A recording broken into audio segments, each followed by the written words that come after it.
Hello दोस्तों, नमस्कार। तो हम लोग उपन्यास की प्रश्नोत्तरी कर रहे हैं और इस पर हम लोगों ने 30 प्रश्न हल कर लिए थे। यदि आपने हमारी पहले की वीडियो नहीं देखी है तो नीचे डिस्क्रिप्शन बॉक्स में लिंक है, वहां से जा करके देख लीजिए। बाकी आज हम लोग प्रश्न संख्या 31 से हल करेंगे। और यदि हमारी प्रश्नोत्तरी आपको अच्छी लगी तो please like, share, subscribe, comment. आइए आज का पहला प्रश्न देखते हैं कि मैला आंचल की स्त्री पात्र है। सुहागी, फुलिया, मनोरमा, आभा रानी, मंगला देवी। और आपके सामने देखिए कूट दिए गए हैं, इसमें से सही उत्तर का चयन करना है।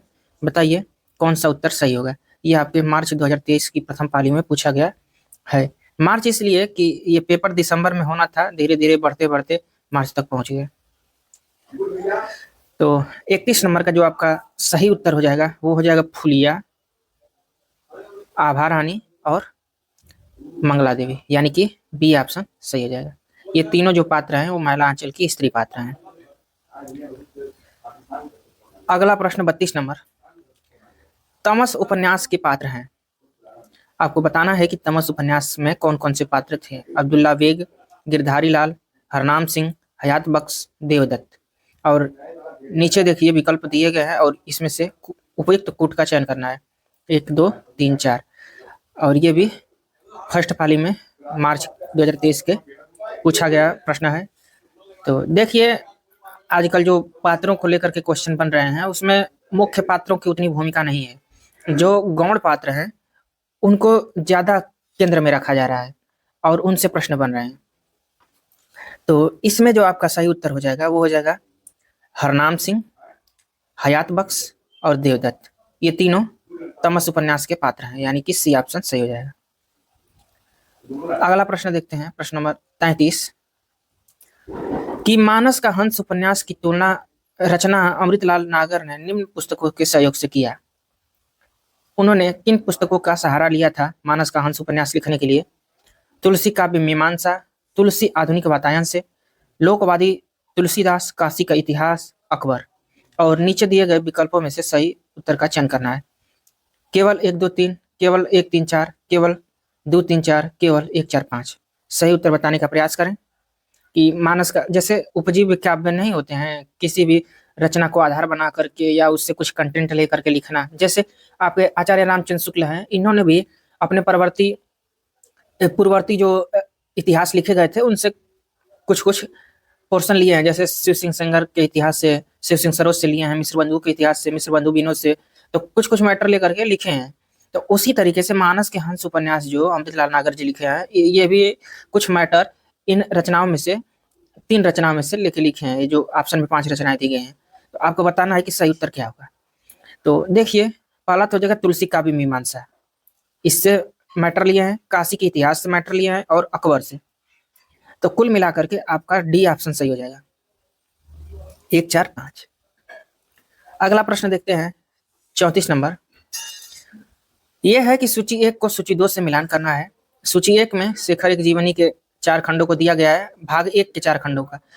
और सूची 2 में खंड का शीर्षक दिया गया है और आपको बताना है कि प्रथम खंड, द्वितीय खंड, तृतीय खंड, चतुर्थ खंड कौन कौन सा है। और नीचे दिए गए विकल्पों में से सही उत्तर का चयन करना है। तो देखिए यदि आप इसको पढ़े होंगे तो आप हल कर सकते हैं। तो पहला जो आपका खंड है वो हो जाएगा उषा और ईश्वर, यानी कि ए का तीसरा ऑप्शन। और ए का तीसरा ऑप्शन आपके एक ही में है, इसलिए बी ऑप्शन इज राइट। बाकी भविष्य के लिए देख लेते हैं कि मान लीजिए अगर क्वेश्चन आ गया है कि शेखर एक जीवनी के तीसरे खंड का नाम क्या है, तो आप बता सकें। तो देखिए दूसरा जो खंड है इसका वो हो जाएगा बीज और अंकुर। तीसरा खंड जो है वो हो जाएगा प्रकृति और पुरुष। और चौथा खंड हो जाएगा पुरुष और परिस्थितियां। तो इसको आप लोग जरूर याद कर लें। देखिए हम लोग जो याद किए थे उसमें ये था कि उषा और ईश्वर। तो उषा यानी सूर्य की किरण। तो बीज को उगने के लिए सबसे पहले क्या जरूरत होती है, सूर्य की किरण की। तो सूर्य की किरण पहले कर लिए, उसके बाद बीज कर लिए। और जब बीज अंकुर होता है तो उसको एक अच्छी प्रकृति की आवश्यकता होती है, एक अच्छा इन्वायरमेंट रहता है, तो बीज बहुत जल्दी अंकुरित होने के बाद विकास करता है। और उसके बाद लास्ट में पुरुष और परिस्थिति। और यही जो चौथा शीर्षक है यही दूसरे खंड का पहला शीर्षक बन जाता है। तो इस चीज का भी आप लोग ध्यान दें। अगला प्रश्न देखते हैं 35 नंबर। यह है कि निम्नलिखित उपन्यासों को प्रकाशन वर्ष के अनुसार पहले से बाद के क्रम में लगाना है। राग दरबारी, मैला आंचल, आपका बंटी, मानस का हंस, झूठा सच, और नीचे दिए गए विकल्पों में से सही कोड का चयन करना है। तो देखिए इस तरीके के जो प्रश्न होते हैं वो कठिन नहीं माने जाते हैं, क्योंकि ये सभी आपके सिलेबस की रचनाएं हैं और इसके माध्यम से आपको कह रहा है कि आप सही कोड का चयन करिए। तो हम लोग देख लेते हैं। जैसे राग दरबारी हो गया, तो ये 1968 में आपके श्रीलाल शुक्ल जी ने लिखा है। आपका बंटी भंडारी जी ने 1972 में लिखा है। झूठा सच आपका 1958 में लिखा गया है। देखिए झूठा सच के दो भाग हैं, तो एक 1958 में था, एक 1960 में था। इसके पहले भाग का नाम वतन और देश, दूसरे का देश का भविष्य। और मैला आंचल जो है 1954 में लिखा गया, और मानस का हंस 1972 में लिखा गया। तो आपका जो कूट हो जाएगा, तो इसमें सबसे पहले रचना आपको मिलती है मैला आंचल, यानी कि सबसे पहले 2 नंबर हो जाएगा। 2 के बाद आपका झूठा सच 58 में हो जाएगा, उसके बाद राग दरबारी 68 में हो जाएगा, इसलिए ये सही उत्तर हो जाएगा। अगला प्रश्न देखते हैं 36 नंबर। ये प्रश्न कथन, अभिकथन और कारण दिए गए हैं और आपको बताना है कि सही उत्तर क्या होगा। अभिकथन जो है वो ये है कि आपका बंटी उपन्यास में विवाह की असफलता और तलाक की ट्रेजेडी के त्रास को बेगुनाह बंटी की सबसे अधिक भोगता है। तो ये बात सही है, क्योंकि पति पत्नी के तलाक के चक्कर में एक बालक उस त्रासदी को झेलता है। उसके बाद कारण दिया गया है कि बंटी पिता के होते हुए भी बिना पिता और माँ के रहते हुए भी बिना माँ का हो गया। अंततः उसे मिला भटकाव, असमंजस और अकेलापन। ये भी सही है। तो ए और दो दोनों सत्य हैं और आर ए की सही व्याख्या है। तो ए ऑप्शन इज राइट। अगला प्रश्न देखते हैं 37 नंबर। यह है कि यदि परीक्षा गुरु से पूर्व भी लिखा गया लेकिन प्रकाशित न होने के कारण इसे प्रथम उपन्यास या परीक्षा गुरु से पूर्व लिखे जाने का श्रेय से वंचित रखा गया, यह उक्ति किस उपन्यास से संबंधित है? आपको बताना है कि कौन सा उपन्यास था जो परीक्षा गुरु उपन्यास के पहले लिखा गया था, लेकिन अब उसका प्रकाशन नहीं हुआ, तो इसलिए वो इस रेस से बाहर हो गया। आपके सामने ऑप्शन है बामा रक्षक, भाग्यवती, अमृत चरित्र, निसहाय हिंदू। 37 नंबर का सही उत्तर बताने का प्रयास करें। तो आपका सही उत्तर हो जाएगा निसहाय हिंदू। इस उपन्यास को लिखा तो गया था पहले ही, लेकिन परीक्षा गुरु प्रकाशित हो गई और उसका समय पीरियड दे दिया गया पहला उपन्यास होने का, अंग्रेजी ढंग का, लेकिन निसहाय हिंदू को ये सब नहीं मिला। अगला प्रश्न 38 नंबर कि सभी संथालों को दामुल हौज हो गया। मैला आंचल उपन्यास के इस वाक्य में दामुल हौज का अर्थ बताइए। दस्ता हैजा, उन्माद, ईश्वरी प्रकोप, आजीवन कारावास। सही उत्तर बताने का प्रयास करें। तो देखिए जो दामुल हौज है वो मैला आंचल में आजीवन कारावास के रूप में प्रयोग हुआ है। तो डी ऑप्शन आपका सही हो जाएगा। अगला प्रश्न 39 नंबर। जैसे जैसे उच्च स्तरीय वर्ग में गबन, धोखाधड़ी, भ्रष्टाचार और वंशवाद अपनी जड़ें मजबूत करता जाता है, वैसे वैसे यह उपन्यास और ज्यादा प्रासंगिक होता जा रहा है। यह कथन किस उपन्यास के लिए उसके उपन्यासकार ने पुनः प्रकाशन की भूमिका में लिखा था? महाभोज, आखिरी कलाम, काशी का 80, राग दरबारी। सही उत्तर बताने का प्रयास करें। तो देखें आपका जो सही उत्तर हो जाएगा वो हो जाएगा राग दरबारी। राग दरबारी में श्रीलाल शुक्ल जी ने जब अपने उपन्यास का फिर से प्रकाशन करवाया तो उसकी भूमिका में ये स्टेटमेंट लिखा है। तो इसलिए आपको जरूरी हो जाता है कि जो रचनाएं लगी हुई हैं आपके सिलेबस में, उनकी भूमिकाओं को आप जरूर देखें, उससे दूर ना भागें। वो आपके लिए बहुत ही बहुत बहुत जरूरी है। अगला प्रश्न देखते हैं 40 नंबर। यह है कि वतन की फिक्र कर ज्यादा मुसीबत आने वाली है, तेरी बर्बादियों के तज़किरे हैं आसमानों में। यह छंद किस उपन्यास में आया है? झूठा सच, तमस, जिंदगी नामा, राग दरबारी। सही उत्तर का चयन करें। तो देखिए जो 40 नंबर का सही उत्तर हो जाएगा ये हो जाएगा तमस।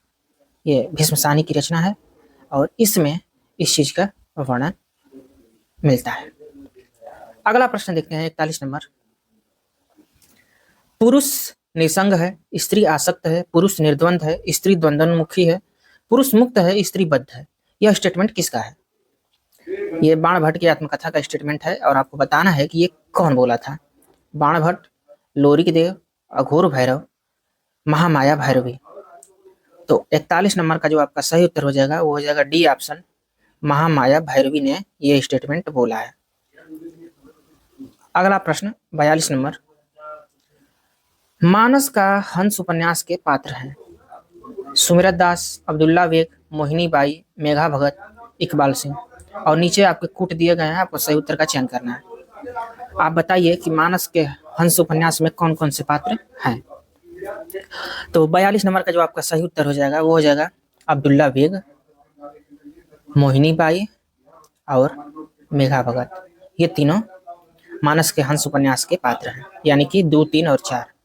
ये ऑप्शन इज राइट। अगला प्रश्न 43 नंबर।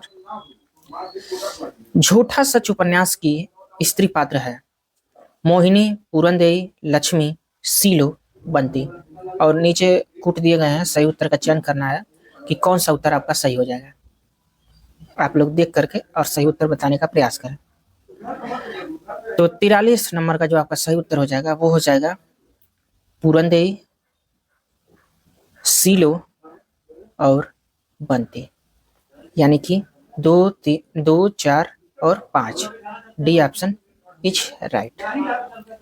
अगला प्रश्न देखते हैं, प्रश्न नंबर 44 कि आपका बंटी उपन्यास के बाल पात्र कौन कौन से हैं? उजागिर, जोत, अमी, टीटू, सुमेर। सही उत्तर का चयन करें।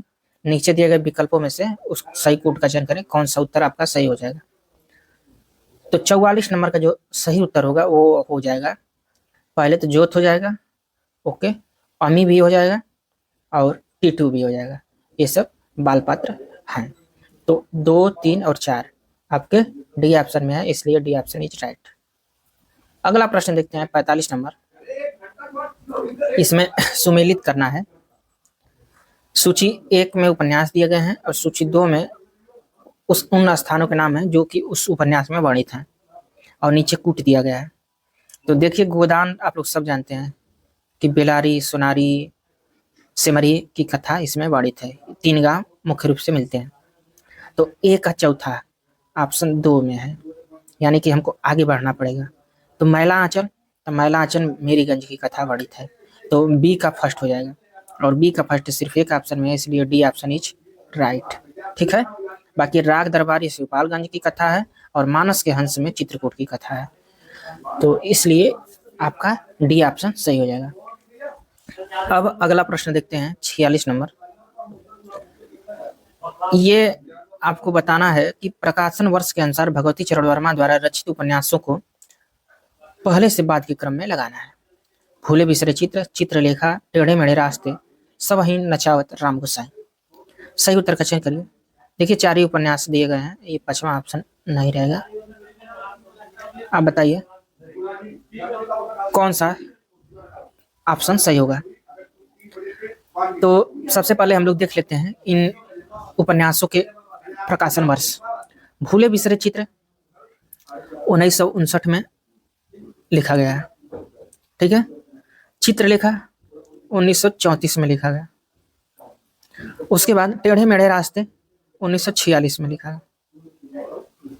सब ही नचावत राम गोसाई ये 1970 में लिखा गया। यानी कि हम लोग देखते हैं कि सबसे पहले हमारी रचना हो जाएगी चित्रलेखा है, यानी कि 2। उसके बाद टेढ़े मेढ़े रास्ते, उसके बाद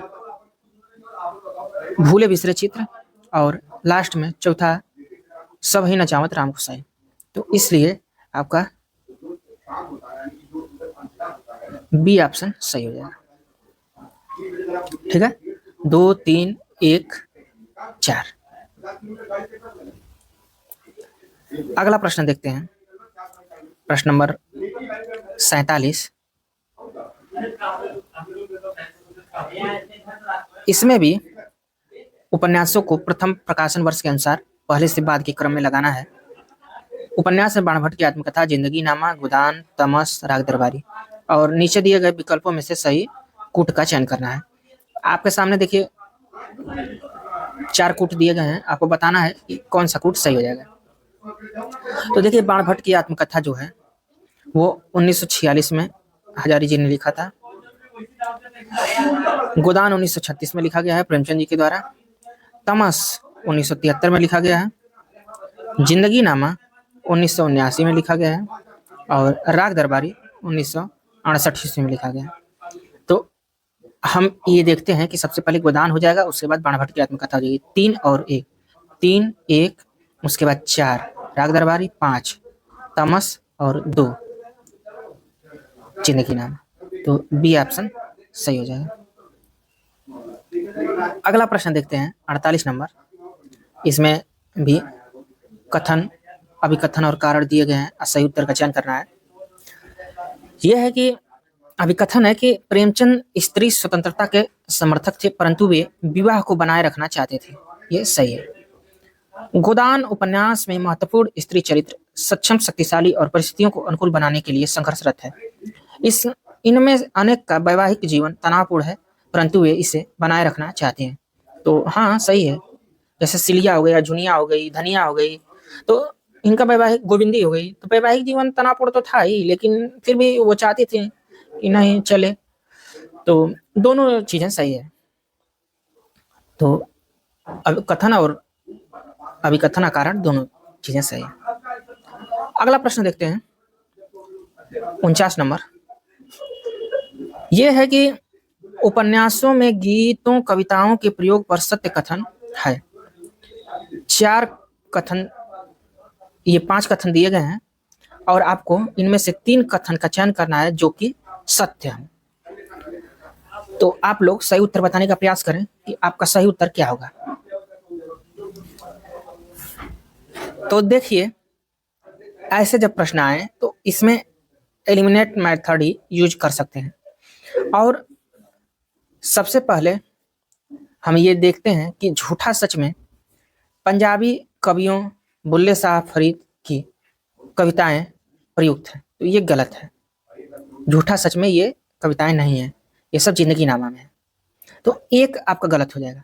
तो एक किन किन ऑप्शन में है, पहले ऑप्शन में है और चौथे ऑप्शन में है, ये दोनों गलत हो जाएंगे। तो आपके सामने अब बचते हैं सी और बी। जिंदगी नामा में हिंदी कवियों तुलसी सूर के पदों का प्रयोग है, तो ये भी गलत है। ये पंजाबी पृष्ठभूमि इसमें वर्णित है, तो तुलसी सूर के चांस से नहीं है। तो 2 ऑप्शन भी नहीं है, तो इसलिए ये भी गलत हो गया, यानी कि आपका सी ऑप्शन इज राइट। तो आप देख रहे हैं कि आप सिर्फ 2 कथन को देखने के बाद उत्तर तक पहुंच जा रहे हैं। मैला आंचल में सुमित्रा नंदन पंत की कविता का इस्तेमाल किया गया है, सही। मानस का हंस में मोहिनी रैदास का एक भजन गाती है, ये भी सही है। तमस में सर्वभौंत सुखना का उपयोग किया गया, ये भी सही। तो 3 4 और 5 सही है। अगला प्रश्न 50 नंबर। ये थोड़ा जटिल प्रश्न है। जटिल कहें तो इस तरीके से कि इसमें क्या है कि पात्रों के नाम दिए गए हैं और आपको सबसे पहले ये मालूम करना है कि ये पात्र किस उपन्यास के हैं और उस उपन्यास का प्रकाशन वर्ष क्या है, तब जाकर के आप इस प्रश्न को हल कर पाएंगे। तो इसलिए ये थोड़ा कठिन हो जाता है। जैसे मान लीजिए भैरवी है, तो ये बाणभट्ट के आत्मकथा की पात्र है। तो बाणभट्ट की आत्मकथा कब लिखी गई थी, तो 1946 ईस्वी में, ठीक है। इसके बाद लीजा है, तो लीजा किस उपन्यास की पात्र है, तो तमस की। तमस कब लिखा गया था, तो 1973 ईस्वी में, ठीक है। बेला, बेला तो एकमात्र स्त्री पात्र है राग दरबारी की, तो गया दिन की बेटी रहती है। तो ये शुक्ल जी राग दरबारी कब लिखे हैं, श्रीलाल शुक्ल, तो 1968 में। अब इसके बाद सरस्वती है, तो सरस्वती देखिए ये शेखर एक जीवनी की पात्र है और शेखर एक जीवनी अज्ञे जी ने 1941 ईस्वी में लिखा है। अब बंती बचती है, तो बंती जो है ये झूठा सच की पात्र है। जब ये विभाजन के समय तारा से ये मिलती है, ये दोनों सब आपस में फ्रेंड हो जाती हैं। तो ये कब लिखा गया था? तो 1958 में यशपाल जी ने लिखा है। तो देखिए अब हम कूट का चयन करते हैं, सही कूट क्या होगा। तो सबसे पहले 1941 देख लेते हैं, तो यानी कि 4, और 4 आपके एक ही ऑप्शन में है, इसलिए बी ऑप्शन इज राइट। 4 के बाद 1, 5, 3, 2। ठीक है, तो इस तरीके से ये प्रश्न हो जाएगा। लेकिन है थोड़ा कठिन है प्रश्न, थोड़ा का बहुत कठिन है। अगला प्रश्न देखते हैं, प्रश्न नंबर 51। ये प्रश्न में स्त्री पात्र दिया गया है और उनके प्रेमी या पति के नाम दिए गए हैं। सूची 1 में स्त्री पात्र है, सूची 2 में प्रेमी या पति के नाम है, और निम्नलिखित विकल्पों में से सही कूट का चयन करना है। तो देखिए आप मिलाइए, कौन सा आप पात्रों को जानते हैं, किससे आप किसको मिला सकते हैं। तो सबसे पहले हम उसी पे बात करते हैं जिसको आप जानते हैं। जैसे आप कनक को जानते हैं, ठीक है, तो कनक से हम लोग मिलान करते हैं, तो कनक है सी ऑप्शन में, और सी का आपका पूरी चौथा हो जाएगा। तो सी का चौथा आपके एक ऑप्शन में है, इसलिए बी ऑप्शन इज राइट। ठीक है, क्योंकि कनक और पुरी के बारे में आपको मालूम है। अब आगे हम लोग और लगा लेते हैं, जैसे सीलो हो गया तो ये रतन से संबंधित है, तारा हो गया तो ये असद से संबंधित है, उषा हो गया तो ये राजेंद्र से संबंधित। तो इस तरीके से हमारा बी ऑप्शन सही है। अगला प्रश्न 52 नंबर, मनुष्य के मन से सुंदर और कुछ नहीं होता, ईश्वर यदि है तो मनुष्य के मन में ही समाये है। मानस के हंस उपन्यास में यह स्टेटमेंट किसका है? तुलसी का, गंगाराम का, नरहरि दास का, मोहिनी का। सही उत्तर बताने का प्रयास करें। तो देखिए 52 नंबर का आपका जो सही उत्तर हो जाएगा वो जगह मोहिनी। ये मोहिनी यही बात बोलती है। अगला प्रश्न, प्रश्न नंबर 53। इसमें भी प्रकाशन वर्ष के आधार पर पहले से बाद के क्रम में लगाना है, और ये प्रश्न थोड़ा ज्यादा ही कठिन है और नए तरीके का प्रश्न है। देखिए ज्यादातर समय में जो प्रश्न बने हैं उसमें यही होता है कि किसी एक विधा की रचनाओं को देख करके पूछ दिया जाता है कि इसका सही क्रम लगाइए, और ये जो रचनाएं दी गई हैं ये एक विधा की है नहीं। इसमें कविता भी दिया गया है, नाटक भी दिया गया है, आपका उपन्यास भी दिया गया है, और आपसे सही कोट का चयन करने की मांग की गई है। तो ये थोड़ा कठिन प्रश्न हो जाता है, क्योंकि अगर नाटक ही देकर के पूछता है या उपन्यास ही देकर के सिंगल सिंगल पूछता है तो वो चीजें थोड़ा आपके लिए सुटेबल रहती। खैर एग्जामिनर है, पूछ रहा है, आपको बताना है, आएगा तो बताएंगे, नहीं आएगा तो क्या ही कर सकते हैं। तो देखिए दुर्लभ बंधु भारतेंदु हरिश्चंद्र का नाटक है, और इस नाटक को इन्होंने 1880 ईस्वी में लिखा था। ये चीज आप लोग नोट कर लीजिए। उसके बाद पथिक, पथिक रामनरेश त्रिपाठी जी का खंड काव्य है, इसको इन्होंने 1920 ईस्वी में लिखा है। आदर्श हिंदू, तो देखिए आदर्श हिंदू लज्जाराम मेहता का उपन्यास है, और इसको इन्होंने 1914 ईस्वी में लिखा है। इसके बाद इतिहास तिमिर नाशक, इसको राजा शिव प्रसाद सितारे हिंद ने 1845 में लिखा है। इस चीज का भी आप ध्यान रखें, 1845। चंद्रकांता संतत, आप जानते हैं कि देवकी नंदन खत्री जी ने 1896 में इसको लिखा है। तो इस तरीके से हम देखते हैं कि इसमें सबसे पहले जो रचना हुई है वो हुई है 1845 में, यानी कि इतिहास तिमिर नाशक। 4 ऑप्शन 2 में है। इसके बाद दुर्लभ बंधु 1880 हो जाएगा, यानी कि पहला ऑप्शन। चंद्रकांता संतत 1896, उसके बाद आदर्श हिंदू 1914, और लास्ट में पथिक 1920, यानी कि बी ऑप्शन इज राइट। तो ये रहा आपका 53 नंबर का उत्तर। अगला 54 नंबर प्रश्न, और इसमें कथन और 2 कथन दिए गए हैं। कथन ये दिया गया, कारण और नहीं दिया गया। झूठा सच, तमस और जिंदगी नामा आदि उपन्यासों में अनेक पात्र पंजाबी पृष्ठभूमि के हैं, इसलिए इन उपन्यासों में हिंदी और उर्दू के अतिरिक्त कहीं कहीं पंजाबी के भी संवाद उपयोग में लाए गए हैं। तो ये बिल्कुल अच्छी बात है, सही भी बात है। आपका बंटी के अनुसार बंटी का पूरा नाम अरूप बत्रा है, तो ये भी सही है। तो अरूप बत्रा और ये झूठा सच और तमस जिंदगी नामा, ये उपन्यासों का हवाला से ये क्वेश्चन बना है। तो 54 नंबर का जो आपका सही उत्तर हो जाएगा ये हो जाएगा कि दोनों सही हैं। अगला प्रश्न, प्रश्न नंबर 55, और ये प्रश्न है कि ये हत्यारे गांव के मुखिया हैं, गरीबों का खून चूसने वाले हैं, सू ब्याज डेढ़ी सवाई नजर नजराना घूस घास जैसे भी हो, मतलब ये गरीबों से लूटो, उस पर सुराज चाहिए, जेल जाने से सुराज न मिलेगा, सुराज मिलेगा धर्म से न्याय से। ये स्टेटमेंट गोदान उपन्यास में किसका है? गोबर का, धनिया का, शोभा का, सिलिया का?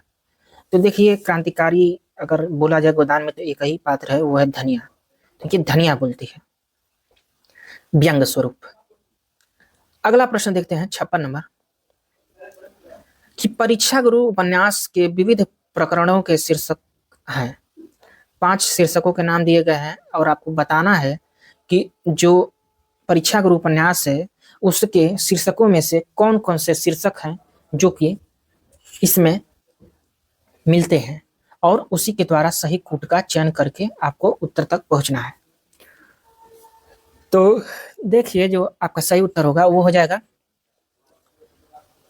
प्रामाणिकता, अदालत और प्रेत भय, यानी कि आपका 3, 4 और 5 सही हो जाएगा। ठीक है, अगला प्रश्न देखते हैं, प्रश्न नंबर 57।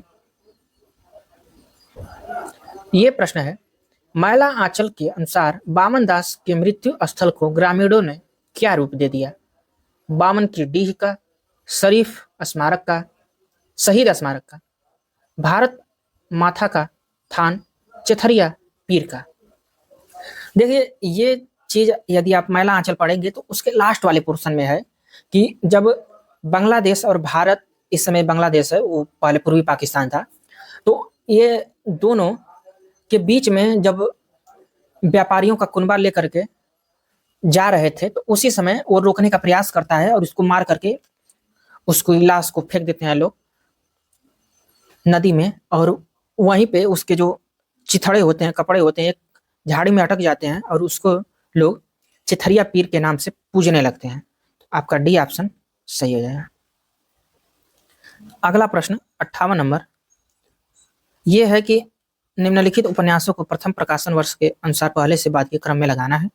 मैला आंचल, काशी का 80, सूखा बरगद, बाणभट्ट की आत्मकथा, आपका बंटी, और नीचे दिए गए विकल्पों में से सही उत्तर का चयन करना है। तो देखिए 58 नंबर का जो आपका सही उत्तर होगा वो हो जाएगा डी ऑप्शन। ठीक है, सबसे पहले बाणभट्ट की आत्मकथा आएगी, उसके बाद मैला आंचल आएगा, उसके बाद आपका बंटी आएगा, उसके बाद सूखा बरगद और काशी काशी। ठीक है, तो आप लोग सन उनको थोड़ा याद करें, ज़्यादा से ज़्यादा लिखेंगे, ज़्यादा से ज़्यादा पढ़ेंगे, याद करेंगे तो अभी याद होगा। देखिए प्रश्न 2 तरीके के होते हैं, एक तो होते हैं अवबोध स्तर के, एक होते हैं रटने वाले। अगर आपसे क्रम लगाने के लिए पूछा है तो इसमें कोई भी टेक्निक आपकी काम नहीं करेगी कि आप माइंड लगा ले रहे हैं, अवबोध स्तर पे कर ले रहे हैं, कुछ नहीं होने वाला है, रटना ही पड़ेगा। रटेंगे तभी आप क्रम के क्वेश्चन लगा सकते हैं। तो जो रटने वाले प्रश्न है उसको रटिए, जो समझने वाले हैं उसको समझिए। अगला प्रश्न देखते हैं 59। ये अभिकथन और उसके कारण दिए गए हैं, अब बताना है कि सही उत्तर क्या होगा। मैला आंचल उपन्यास में आंचलिक कथा भाषा का उपयोग किया गया है, ये सही है क्योंकि भाई आंचलिक उपन्यास है तो इसमें तो होगा ही। आंचलिक उपन्यास अंचल विशेष के परिदृश्य को व्यक्त करने वाली औपन्यासिक विधा नहीं है, तो ये गलत है। यानी कि हम देखते हैं कि ए ऑप्शन सही है और मतलब अभिकथन सही है और कारण गलत है, इसलिए आपका सही उत्तर हो जाएगा सी। अगला प्रश्न 60 नंबर, और ये आज का हमारा अंतिम प्रश्न है। इसके आगे अब लोग हम नेक्स्ट वीडियो में बात करेंगे। तो ये प्रश्न है कि तुमने इतने दिन मुझे जिस प्रेम से रखा माँ भी न रखती, भगवान मुझे फिर जन्म दे तो तुम्हारी कोख से दे, यही मेरी अभिलाषा है। गोदान उपन्यास में यह स्टेटमेंट किस पात्र का है? सिलिया, झुनिया, रूपा, सोना।